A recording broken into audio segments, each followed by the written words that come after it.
Hey, it's Matthew from Pop Fiction. We here at Pop Fiction consume a lot of multimedia, a lot of print media, a lot of fiction of all kinds. And every so often, we run across something really interesting, or maybe a diamond in the rough. And I think I'd like to share some of those with you every so often. This won't be a regular thing that we do on a regular basis, but from time to time, let's say we collect enough things, we'll dispatch them to you and you can discover them on your own. This week, I have for you 3 things. 1 movie, 1 TV show, and 1 comic book. I think you're gonna like all 3 of them, but even if you only like 1, I'm still gonna count that as a win. I think they're all pretty good. So without much further ado, let's get started with number 1. That's gonna be the movie. The movie I have for you this week is something from quite a while ago now, 30 years ago. But it's a underrated classic. Emulating characters from the 30s and 50s, this 1991 Disney movie called The Rocketeer is a movie about Cliff Secord, who is a two-fisted hero, stunt plane pilot, who finds himself in possession of a jetpack, specifically Howard Hughes' prototype jetpack, and uses it to fight Nazis and spies and criminals in 30s America. Originally, it started out as a comic book in '82 written by Dave Stevens. Later, they adapted it in '91 into a movie. There were plans for a trilogy and plans for, other kinds of things that happened, but as it is, it made enough money to get made enough money to be popular, but not enough money to continue. Still though, it's a great movie with a great heroic style to it. If you've seen movies like Dick Tracy or The Green Hornet or anything of a similar vein, it's a similar type of film. But Disney made this one as opposed to somebody else, and Disney wanted to give it a certain Indiana Jones-like boisterous adventure. The characters are all larger than life, the storylines are all incredibly easy to predict, but at the same time satisfying to watch unfold, and the Rocketeer himself looks pretty cool. The character has spawned a legacy of imitators over time, people with a similar looking helmet and a similar looking jetpack and a similar looking leather jacket. I think we all know who I'm talking to here. Mr. Quill. But while they've certainly taken a life on their own, the Rocketeer is sort of the originator of the concept for contemporary audiences. Rocketeer, you could say, owes some of his lineage to characters like Adam Strange from DC, similar kind of concept, but not quite the same thing. It's certainly worth a watch. It's packed with character actors and people you would recognize from 30 years ago who are all a lot younger than they are now, and it's a great piece of cinematic history from when Disney was making movies for fun as opposed to for profit. I mean, they've always been making movies for profit, but you get what I mean.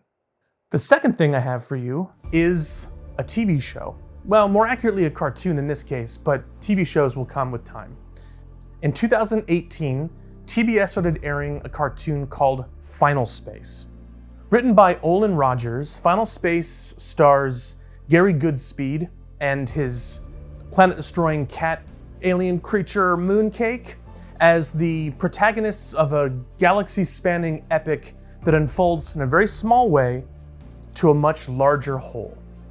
In the great tradition of things like Rick and Morty, or Steven Universe, or Adventure Time, Final Space tells a much larger story than you might first expect. From humble beginnings, we reach a galaxy-spanning space opera with emotional stakes that are surprising and deep, and characters who are nuanced and interesting.